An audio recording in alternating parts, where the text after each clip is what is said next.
Tim Miller is a 53-year-old African-American male who presented to his nurse practitioner's office for shortness of breath and fatigue over the past 2 months. Recently, he developed a persistent cough and experienced some weight loss. Past medical history: diabetes, hypertension, coronary artery disease, and a smoker for 16 years. Social history: Mr. Miller is a retired football player and Heisman Trophy winner. He enjoys working out 3 times a week. He is married to his wife Charisse for 23 years. Plan of treatment: chest x-ray completed revealing upper right lobe consolidation. Azithromycin started and a subsequent CT scan of chest ordered. Results: CT scan revealed a right upper lobe spiculated mass with lymphadenopathy in the right paratracheal area. The primary care nurse practitioner meets with Tim to share potential diagnosis of cancer. Hi, Tim. Good to see you. I'm Marshall, your primary care nurse practitioner. Thanks for coming in today. Sure. How's it going? I've been better. I see that you're anxious, and we're going to be talking about some results. Would it be okay if we sit down and talk for a bit? Yeah, sure. Okay. Tim, I've got some difficult news. Would it help if you had somebody else in this conversation with us? Is Charisse here with you today? My wife's here. You want me to get her for you? Yep, why don't we bring her in? Charisse! Come on in so you can hear this too. Oh, okay. Hello. Hi, Charisse. I'm Marshall, Okay. your husband's NP. We've met previously. Yes. I thought it would be important to have you in on our conversation today. Is everything okay? Did you get the test results back?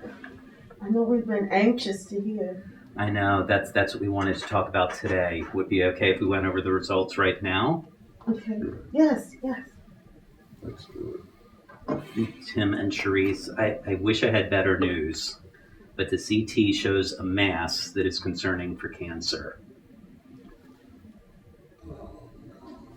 No. I'll do it. How can I have? Because I stopped smoking this year. I was doing so well for so long. How can I have cancer? Why? I know this news is surprising and upsetting. Sure is. I can't believe it. Now I'm really scared. I can't imagine not being able to be with my family. I'm an athlete that's played a lot of away games. It kept me away from my family. Now I'm at a place in my life when I have time to spend with them. This is so hard. I wish we had better news for you. Are you sure it's cancer? We think it's cancer. We need to get further testing to confirm exactly what it is. But before we talk about what's next, it'll be helpful to get a better sense of who you are as a person and what's really important to you. I was a great athlete in my day. Mm-hmm. I was always active. But since I retired in 2004, I took up smoking. Because it helped calm my nerves, and stress and dealing with life. Mm-hmm. And I married my lovely wife, Charisse, in 1997. Mm-hmm. We have 2 grown kids out of the house. And they're what's important to me.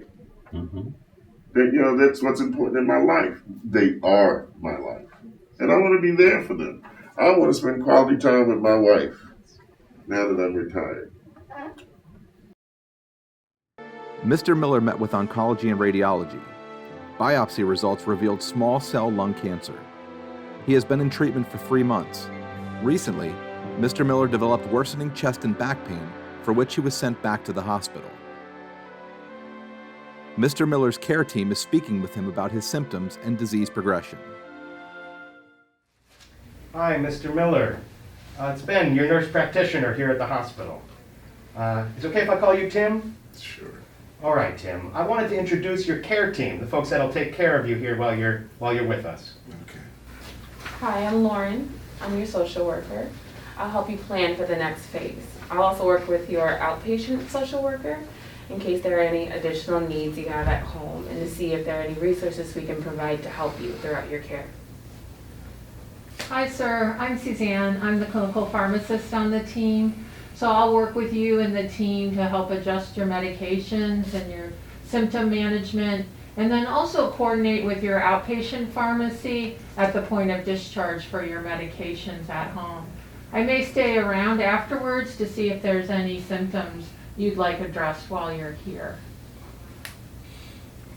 Thank you. Tim, you mentioned earlier that your pain is still bothering you, especially when you go up to go to the bathroom. Can you tell us more about that? The pain is better now, much better. It was worse when I was at home. And I think when I got out of the bed, I pulled my back out again. And the medication they give me isn't working very well. Tim, could you tell us more about the pain? Is it still there? Where is it? Maybe you can show us where it is? Yeah, it's here now. Oh. It comes and goes, but it's here now. It's right in my back. And it hurts especially when I move. Yeah, you look uncomfortable. How would you describe it? Is it dull? Is it sharp, achy, crampy? What words would you use? Achy. Every now and then it gets very sharp. So Tim, just to make sure I'm understanding, so it's an achy pain throughout your back, it's kind of always there, and then sometimes a really sharp pain, maybe in the lower back? Is that where you're pointing to? Correct. Okay. All right. I took the oxycodone they gave me last night and it helped, but it's not doing as well today. Oh, the oxy you took last night really didn't help into today, is that what you're saying? Yeah, I gave him additional 5 milligram dose of oxycodone, but it didn't help either. So I got an order from one of your coworkers to give me additional dose of oxycodone right after that. Got you. So if I'm understanding right, the pill helped immediately, but there was no long-term help from it. Is that right? Yeah. Okay. Thanks. Okay, I think we can adjust your oxycodone from the 5 milligrams that you have now to the 10 milligrams in the increased dose. Right now, you're also getting it every 6 hours as needed. So how long is that pill lasting for you? 3 to 4 hours, I'd say. Well, it sounds like we also need to change the timing so you can get it more often. Good, thank you. Yeah, I agree with that. One question. After taking this medication, have you noticed any changes in your stomach? Either trouble having a bowel movement or nausea, feeling like you're going to vomit? I did have some nausea last night, but they gave me nausea medicine that helped. Okay. And even though I took 2 of those pills this morning, I haven't felt any nausea. Okay. Got you. And my mistake, I shouldn't have asked so many questions so fast. How about bowel movements? Any change in the bowel? They gave me something that would help me go. And I went last night. Okay. I'm glad to hear that you're not so nauseous after you took that medicine. But that sounds like a good overview for what's happening now. I'm wondering if it's okay with you if we take a step back and talk about some of the results from the CT scan that we took. Oh, yeah. I was wondering when I was going to get those results. What did they find? Yeah, So we can go over that now. Would you want to have Sharice on the phone? No, she's working. I don't want to bother her. There's no worry. We're here to support you. Sounds like you're gonna give me some bad news. Yeah, I wish I had better news. I'm sorry to say the cancer has spread. And what that means is that the therapy we've been doing, it isn't working.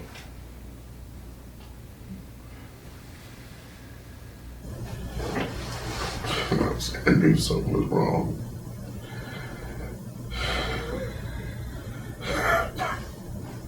This is really hard. Why does we have why?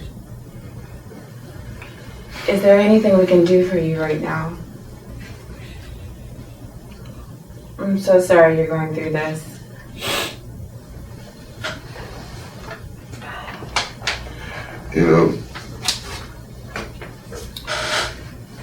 I was a great athlete by day.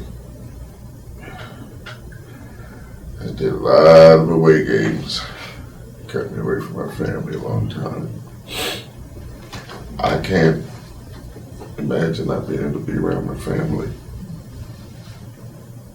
I don't know what this is going to do to me, to us. Well, we can take that step by step. For now, I really want to adjust the pain medications like you were saying, so that we at least know we're taking care of your pain in this moment. And we're not leaving your side, and your family's not leaving your side. So we'll continue to talk about what this means about these test results, okay? Yeah. It's very clear that your family is important to you, am I right? Yeah. So Tim, what I'm hearing is it's not just that you want to be with your family, but you want it to be quality time with them. You want to spend good time with them. I think we can all work to make sure that can happen to the best possible extent. Mr. Miller was at home for a few months, but his health has continued to decline. He presented to the hospital and was admitted for dehydration and failure to thrive. The hospitalist has spoken with the oncologist, who says there are no more options for cancer-directed therapies and his prognosis is poor. Mr. Miller's care team will have a discussion with his family about end-of-life care and recommended hospice care. Hi, Tim. I know we got a lot of people here. This is your team. Just in case you don't know all of us, I wanted to go around and introduce. So my name is Ben. I'm the nurse practitioner here. Tim and Sharice, I'm Tamikia. I'm the chaplain, and as a member of the team, I'm here to offer spiritual support and care to you. Hello, I'm Suzanne. I'm the pharmacist on the team. I've been helping managing symptoms and medications and moving forward thinking about what medications are working and maybe those that aren't working so well anymore. Hi, I'm Lauren. I'm a social worker. I'll be helping to identify any additional services you may need, both while you're here in the hospital and when you're home and you've been discharged. And I'm also here to help you cope with everything that's going on. Hi, I'm Sylvia. I'm nurse. I'm in helping him on the bedside. And then there's just one more who wasn't able to come in person today. We got him on the computer. And this is Dr. Razak. Tim, I believe you've met, but I'll let Dr. Razak introduce himself. Hi Tim, good to see you again. I'm so sorry you've been so sick. Hi Sharice, I'm Dr. Rob Razak. I'm a palliative medicine doctor, and I care for people with serious illnesses like Tim with his cancer. And I do what I can to help people feel better, and he's been doing a really good job of that for a while, taking care of a lot of his symptoms. And another thing we do is we help people better understand what's going on with their health and figure out if we can get people to their goals. And if we can't get to some of their goals, we figure out other plans and see if we can achieve those goals too. And so I want to get a sense from you as to what have you heard so far about what's been going on? Well, why don't I answer that? Tim's been so weak. you know, and he's getting weaker and weaker. I want him to conserve his energy. So, he hasn't been eating much for the last week because he's been so sick and he's getting weaker and weaker. And he hasn't been able to get any treatment for the cancer for the past month or so because he's so sick. You know, it's hurting me to see him like this. I'm so scared. I don't know what to do. This is really scary. We hear you. It's just so hard because I think that he's dying, but I don't want to believe it. I can't imagine what you're feeling right now. Thank you. Is there anything else that we can do now? Yeah, Charisse, that's a really good question. Tim, there is something more we can do right now, which is to make you feel as comfortable as possible, to spend the quality time with your family that you want to now, that you talked about earlier. That can be our goal as a team, to make that happen. Does that sound right? If I'm dying, I want to be home. Not back in the hospital. I want to be able to spend time with my family. I want to spend time with my wife. I want to be able to hug our dog Sophie.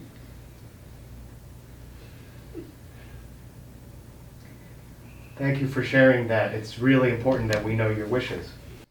You know, we can provide that support, just not here in the hospital. How does that sound? Okay, so you're talking about providing support. So how would that work? How would that happen? I might turn it over to Dr. Rob here. Yeah, so I'm glad you asked. You know, we want to make sure that you have the support that you need at home so you can live as well as and as long as possible for the time that you have. And we want to make sure that care is available 24 hours a day, 7 days a week by phone. And then make sure that we have nurses come out to you to check up on you at least once a week or more, depending on how you're feeling. And so, depending on how you're feeling, we can have a chaplain also come by or call you to see how you're feeling and support you through this really difficult time, and same with the social worker. And it turns out, when people get this care, people live better and longer with it than without it in someone in your situation. Wow. So that sounds really good, though. What is this called that you're talking about? So this service is actually called hospice care. Oh, that makes so much sense now. I've heard of hospice, but I never really knew what it was about. So, Tim, how does that sound to you? Is that what you want? Well, yes, if you think so, Charisse.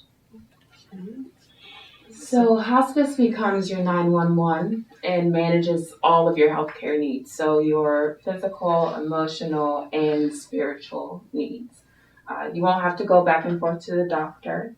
And if you want, we can ask your primary care doctor or your oncologist to serve as your hospice doctor on record, if you like, although sometimes they are overwhelmed with their own practices, so they may not be able to accept. So he wouldn't be able to see his doctors? So with the hospice benefit, all care is redirected to hospice. They come to you, so you don't have to waste your time going back and forth between the doctors and the hospital. And they'll still take care of all of your healthcare needs. And if you like, we can still keep your doctors in the loop so they know what's going on with your health. Okay, good, but how do we pay for it? Is it expensive? It's all covered under your insurance plan. Oh, that's good. Well, what's next then? When can I go home? I can bring hospice in to speak to you in more detail. Given how you're doing, I think if we can get them to speak to you today, you can likely go home later today or tomorrow. Yes. I need to get a few things organized before he comes home. Is that all right? Hospice can actually arrange to have a hospital bed brought right to you and any other equipment you may need. So they'll be able to talk to you about all of that. Oh, thank you. That's very helpful. Well, I wanted to bring up the concerns about him. He has been having difficulty swallowing, and he has a poor appetite. Huh. Thanks for bringing that up. Tim, how's your taste? Bad. Huh. Yeah, food tastes funny. I haven't been eating much food this past week. You haven't been eating because it tastes funny. Can I see inside your mouth very quick? Yeah, Tim, I think you might have a little thrush, which is no problem. We can give you a little something to swish around your mouth and swallow.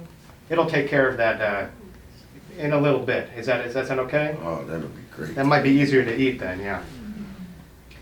And then once you're home and enrolled in hospice, they'll actually give you an emergency medication kit, and that will have medications for pain, anxiety, if you're short of breath or have a lot of secretions. And then you'll be able to put those medications like drops under his tongue, and that way he doesn't have to swallow pills. Oh, thank you. That's very helpful. Yeah. Let's go over some of his medications now, because we may have the opportunity to stop medications that aren't particularly helpful right now. Well, whatever you think is best. So looking over his list of medications, he's getting vitamins and cholesterol medications that may not really be helpful right now. Also, his blood pressure has been running low, so we can probably stop his blood pressure medications. Okay, wow. That's a lot to absorb, but maybe he wouldn't be as bloated from the pills. I think you might be right that he may not be as bloated, and he may feel better not having to take as many pills. Okay, well, what's next? Well, Tim and Sharice, I really would like to get a sense of what you have relied on in times past during difficulties as such. I know there's so much information to take in, and spiritually, I want to know, where are you right now? Well, we are Christians, and we've always been active in our church until recently. Yeah. Well, I'm glad to hear that you have a faith community and group that you can connect with. Have they been informed about everything that's going on with Tim right now? No, they haven't. We haven't been able to reach out to anybody because it's just been so hard, and it's been difficult for us and surreal to me, actually. And Tim didn't want them to see him like this, you know. I understand. Well, as the chaplain here for the hospital, I can certainly be of support in any way that I can. And there is, as the social worker stated, a hospice chaplain that will be supportive of you as well. And should you like for me to make connection with your church, I can do that also. Yes. Yeah. We would like that. It It'll is work. time.